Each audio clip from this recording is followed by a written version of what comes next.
Hey everybody, welcome back to Gone Outdoor Radio. We got a great show going today and we still have one more good segment left. We are listening on Kello News Talk or KWSN or KFGO, the Mighty 790, Scotty Brewer, Kyle Agri, Brewer Agri Outdoors, and we're going to chat with Mr. Ryan Struger. Ryan has a new organization he's working on called Let's Go Outdoors. But we're not going to chat about that today. We will talk more with him about that another day. We're going to talk because he is our Brewer Agri Outdoor spear fishing expert. How you doing, Ryan? Great. It's cold. Ice is being made. It's a fantastic time in Minnesota. It certainly is, and there's not a lot of snow in the forecast, which is good, which means we're going to make that much more ice. So when we were chatting the other day, it sounds like Minnesota, North Dakota, and South Dakota really kind of have the market on spearfishing in our particular region anyway, because it's a luxury that not all states you can do that in. Well, absolutely. First, you got to have ice. Second, you got to have pike, which is a northern fish. But yeah, other than the Dakotas, Minnesota, you got Montana and Alaska and Michigan that allow spearing. But we kind of got the corner on the carvers and on all the different types of things you can do with spearing. So, and it was 2 years ago that North Dakota said, all right, for all you guys that loves going out and spearing pike, we're also going to let you spear some walleyes in a couple locations. Yeah, North Dakota recently made it legal to target walleyes on the Devil's Lake and Stump Lake complex south of Highway 2, and also on the Missouri River system that includes Lake Sakakawea. And I don't know if there's that many people that are going out and targeting walleyes, but if they see a nice, tasty 20-inch walleye swim by and they need some food for dinner, I can believe that that might be a good option for those guys. As a person who's gone out and done it, there's something satisfying as a person from Minnesota who's had to watch them swim by their whole life to sink the tines into the back of a nice 18-incher.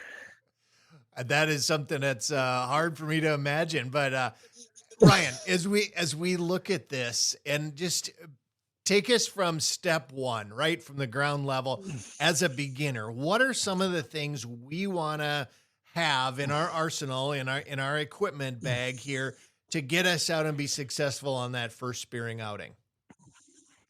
Absolutely. The first place probably to start is a Darkhouse, and that could be a permanent. It could be portable.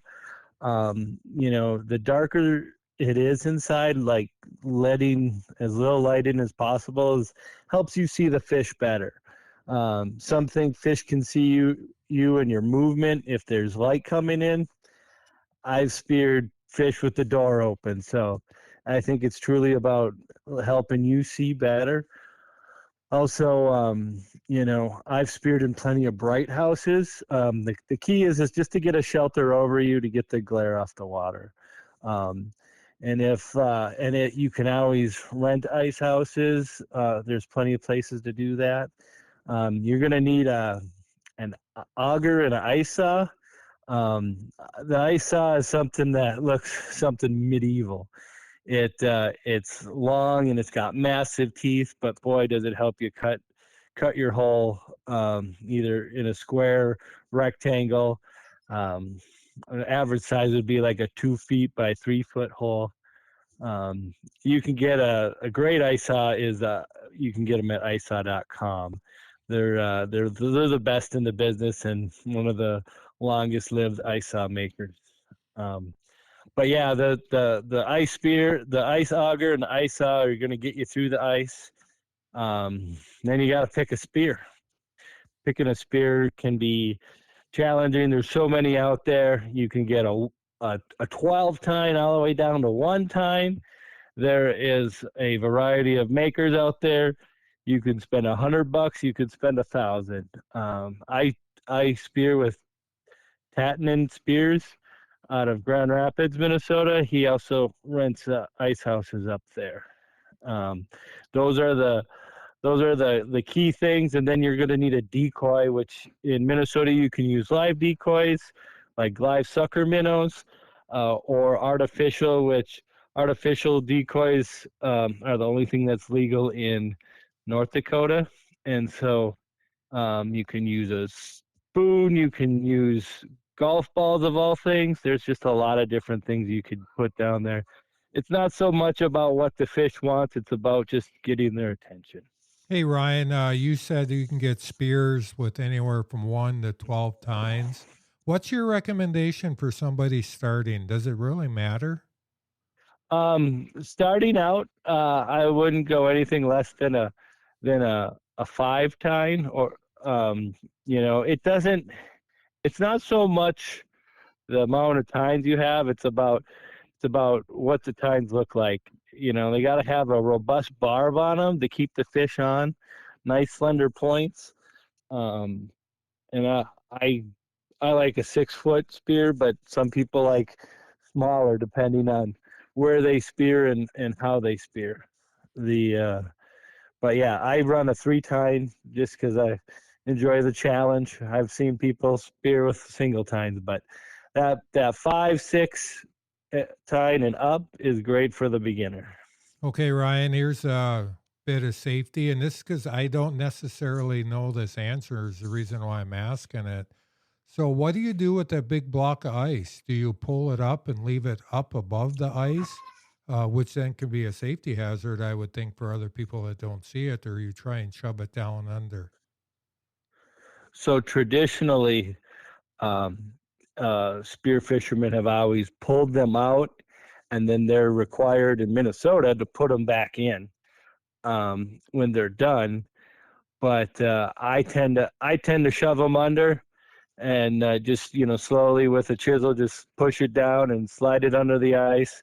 But the biggest key thing is you need to mark your spear hole when you leave it with a stick, with a flag, something. Most spear fishermen, before they get on the ice, they'll stop at a down tree and grab a branch or something and bring it out with them. I've seen guys bring out laths and paint them orange just so people don't drive into them or run into them with snowmobiles, or even just walk into them. That's the biggest thing with safety. But you definitely don't want to leave those blocks up. When I was younger, I saw a friend of mine driving across the lake on a snowmobile, and out of nowhere, his snowmobile went one way, he went the other, and he was fine, but his snowmobile wasn't, and he had hit a spearing block. Ouch. Yep. We all want to be careful out there and help our other people that are using the lake be careful too. All right, Ryan, we got to finish up here. So if people want to reach out to you, and we can talk decoys, we can talk all that stuff, and maybe we'll do that another day. But if people want to reach out to you, how can they get a hold of you? You can look me up on Facebook. It's Let's Go Outdoors, and you can reach out. I love helping and teaching people about spearing, fishing, all that stuff. I believe that the outdoors are for everyone, and the only way we're going to get everyone out there is by teaching them. So perfect. Thanks very much, Ryan, for coming on Gone Outdoors. Thanks for having me. See you guys later. Special thanks to our Gone Outdoors show sponsors: Ray Sport Marine, Adventure RV, Lakeland General Store, Devil's Lake Tourism, Linex of Fargo, Onyx Fish Midwest, Ion Alpha, and Glacial Lake Snow Bear. Thank you for tuning in to today's Gone Outdoors. Follow along when you're on the ice or in the field with Gone Outdoor Podcasts at kfgo.com, kwsn.com, KELO.com, Apple Podcasts, or on Spotify. Visit us at breweragrioutdoors.com and follow us on social media. Until next week, from Scotty and Kyle, we'll be Gone Outdoors. Looking for somewhere to get all your fishing information in one place? Onyx Fish Midwest has something for you. Search for new fishing areas with filtering features such as species, abundance, trophy potential, lake survey info, regulations, and area insights are just a click away. Getting to your target lake has never been easier with access points and public land ownership clearly marked on Onyx Fish. Mark and customize waypoints and weather for your exact location. Use code BA Outdoors to get 20% off Onyx Fish Midwest at onyxmaps.com.